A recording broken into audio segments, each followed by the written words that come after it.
Okay, so let's dive in. We've got a really fascinating stack of sources here today, looking into something, well, maybe a bit unexpected. We're looking at how this huge ramp up in defense spending across Europe. It's not just hitting national budgets, Yeah. it's actually reshaping specific towns, communities on the ground. That's right. And the material we're digging into really zeroes in on that. You've got current geopolitical stuff, obviously, like the situation with Russia, maybe some uncertainty about American alliances. Sure. And that's pushing European countries to seriously boost their defense budgets. But what these sources show is how that money actually, flows down. Yeah. And the impacts are pretty dramatic, often quite complex in specific places. Right. And our mission, I guess, for this deep dive is to get really granular. We're going to look at three distinct examples the sources highlight. One in France, one in Germany, and one over in Poland. To really understand what this looks like for the people actually living there, it's more than just the economics, isn't it? It's the real-world consequences, the opportunities, but also the pretty significant challenges this brings. Exactly. It's a look at how this sort of macro level shift plays out locally. We'll see, potential for revival in places that might have been struggling, but also the very real strains that come with such rapid change. I mean, it affects everything: housing, schools, even local politics. Okay, so let's kick things off then. France. The sources take us to Bourges. It's right in what they sometimes call France's empty diagonal, that less populated bit in the middle. Yeah, central France. Yeah. And it has this long history with defense, actually. Goes way back to, 1860. Napoleon III apparently put a cannon foundry and arsenal there, deliberately far from the borders. Strategic thinking back then. Right. But for a long time, even with that history, Bourges was, well, kind of facing a downturn. The sources quote the local Chamber of Commerce head, saying local weapons makers went through a long period of depression. Town of about 64,000 people, losing jobs. But now the picture the sources paint is totally different. A town on the cusp of a remarkable revival. Yeah, and this is where the scale just kind of hits you. You've got two massive European defense firms already there. MBDA, they do missiles, right? That's them. Big in missiles. And KNDS, known for the Caesar howitzer. Ah, yes. And those crucial 155mm shells everyone's talking about. Okay, and their plans are just huge. The source material says these two companies expect to pour, a combined $1 billion into local investment. Just in the next 5 years. I mean, the mayor of Bourges, Jan Galut, described as left-wing, was quoted saying he nearly fell off his chair when he heard the number. I bet. He apparently asked, €1 billion. Uh-huh. Can you believe it? You can totally see why he'd say that. For a town that size, €1 billion? That's staggering. MBDA is apparently already tearing down old buildings to expand. And KNDS has reportedly tripled its Caesar output just since 2022. Crippled it. Wow. And together, these firms are looking at adding, 2,500 new jobs? In the next 5 years? Yeah, 2,500. Plus, think about the ripple effect. All the smaller subcontractors, the suppliers. Right, the whole ecosystem benefits. The local MP apparently called the expansion gigantesque, which, makes sense. And on the surface, it sounds fantastic, doesn't it? New jobs, skilled jobs, well paid, according to the sources. Absolutely. And Bourges has already seen some positive effects. Unemployment's dropped quite a bit from over 10% back in 2015 down to 6.7% by late 2024. That's actually below the French national average now. Which is great. But what's really interesting, and the sources highlight this well, is how quickly this potential, blessing starts to create burdens. Right. The challenge isn't getting the investment anymore. It's managing the impact of all these new people, these new jobs. So things like pressure on local services, Sure. childcare, schools. Exactly. Finding homes for everyone, having enough doctors, that sort of thing. The mayor, Galut, he's apparently not just sitting back. He's coordinating with 54 other French towns that also depend on defense firms. Oh, interesting. What for? To lobby the government, basically, asking for extra state support to help them cope with this boom. Makes sense. And they're trying other things, too. The sources mentioned trying to leverage the town's history, its cathedral, even bidding for European capital of culture. Yeah, maybe trying to diversify a bit so it's not just about defense. But, the sources also flag that skill gaps are already showing up. Recruitment's getting tricky. And for the people already living there, I imagine worries about property prices going through the roof. That's a classic side effect, isn't it? And those pressures really echo in the second example the sources look at, Unterlüss in Germany. Ah, yes, Unterlüss. That's the place near Hanover where the sound of weapons testing is just normal. Pretty much part of the daily soundtrack, yeah. It's the main production site for Germany's big defense company, Rheinmetall. The sources describe it vividly. Heavy trucks on the roads, lots of commuter traffic. And Rheinmetall has huge plans there too, right? Building a whole new ammunition factory. A new ammo factory alongside their existing lines for vehicles like the Lynx and Puma howitzers too. The goal is to have around 3,500 staff at the expanded site. 3,500? Wait, how big is Unterlüss itself? That's the kicker. That number, 3,500, is nearly as many people as actually live in the town of Unterlüss. Wow, okay, that puts it in perspective. Nearly as many staff as inhabitants. Yeah.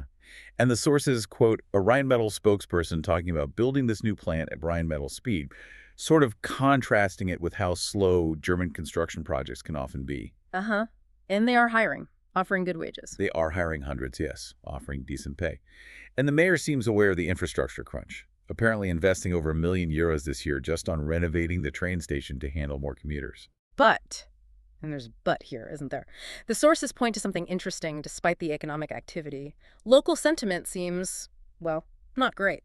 That's putting it mildly, perhaps. Yeah. The sources mention a recent federal election result in the town itself. Get this. 35.7% of the vote in Unterlüss went to the far-right AfD, Alternative for Germany. 35%. What was the national average again? Significantly lower, around 20.8% nationally for the AfD at that time. So that immediately raises a question, doesn't it? Why would a town seemingly on the verge of this big economic boost show such strong support for a party often linked with, well, discontent? The sources offer a possible reason. It seems the town of Unterlüss itself has very few amenities left. Hardly any shops, cafes, not even many churches anymore. Okay. And a huge chunk of Rheinmetall's workforce. They commute in. They don't actually live in Unterlüss. Ah, I see. So the people living there get the downsides, the noise from the testing range, maybe pollution, definitely the traffic. But they aren't necessarily seeing the benefits translate into, a nicer main street, more local shops, a better community feel. Exactly. It feels like the boom is happening around them, but not for them, perhaps. Plus, the sources mention smaller subcontractors in the area are worried Rheinmetall is just sucking up all the skilled workers, poaching them. It really highlights that point, doesn't it? That just injecting money doesn't automatically mean everyone's happy or the community thrives if it's not managed in a way that people feel included. Precisely. It needs careful integration. Okay, so let's shift east now. Our third example, over in Poland. Poland's also seriously increasing its defense spending, right? Aiming for something like 4.7% of GDP this year. That's the target, yeah, a huge percentage. Yeah. But the sources suggest the challenge there is framed a bit differently than in France or Germany. How so? Well, while Poland is spending big, a lot of that cash is currently going to buy equipment from abroad. The defense minister wants half of combat gear orders to be produced domestically eventually. But the problem, according to these sources, seems to lie with the main state-owned defense company, the Polish Armaments Group, or PGZ. PGZ, right. It's this massive conglomerate, like 50 firms under one umbrella. And the sources, well, they're quite critical, describing it as having crowded out most private ones, but is unfit even to supply the Polish army with essentials. Oof.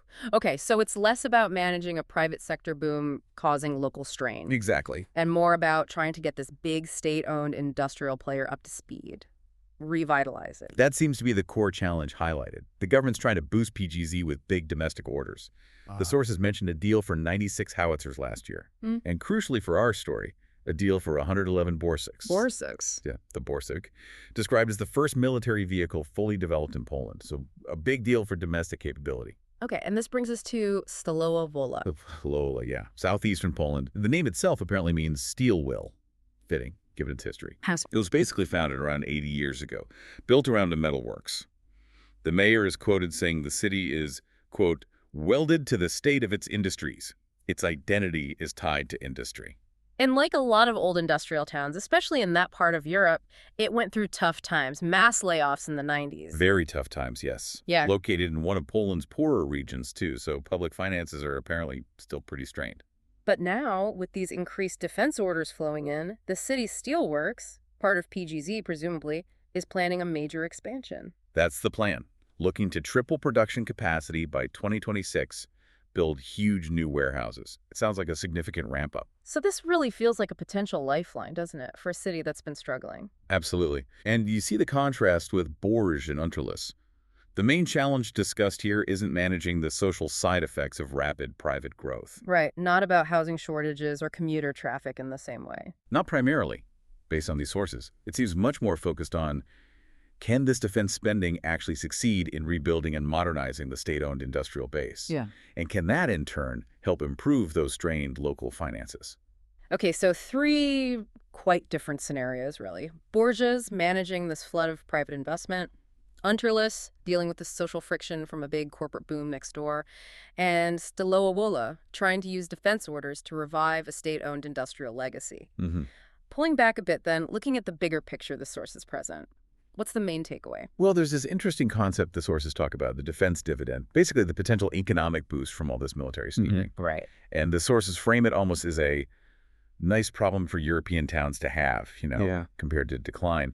The European Commission even forecast that defense spending rising like this could add about 0.5% to EU GDP by 2028. Which isn't nothing. 0.5% across the EU is significant. And for specific places like Stalowola or areas like that empty diagonal in France, places hit hard by deindustrialization or just struggling financially. Yeah. That potential for revival is massive. Huge potential. But, and this is the critical point the sources make again and again, this potential boom will need to be managed in a way that brings local benefits. It has to actually help the people living there. And if it doesn't, if those benefits don't filter down effectively into improving the community. The sources are pretty blunt about the potential downside. Yeah. They state that if the disappointment that results isn't addressed properly, well, it could end up strengthening the political extremes. Right, like we maybe saw hints of in Unterlüss with those election results. Intentionally, yeah. It's that connection. So you've got this really powerful engine for economic revival, new jobs, big investments, but it exists right alongside these really significant strains on infrastructure, on social cohesion, potentially on the whole political mood of a place. Exactly. These towns could benefit hugely, really turn things around. But the sources make it clear. It all hinges on successfully navigating these really complex challenges we've been talking about. Which leaves us, and you listening, with a really important thought, drawing from these sources. What does successful management of this defense boom actually look like on the ground in these very different towns? What are the practical steps needed? And maybe more importantly, what happens if that successful management doesn't happen? What are the real consequences if, as the sources warn is possible, these communities feel left behind by the boom happening right on their doorstep?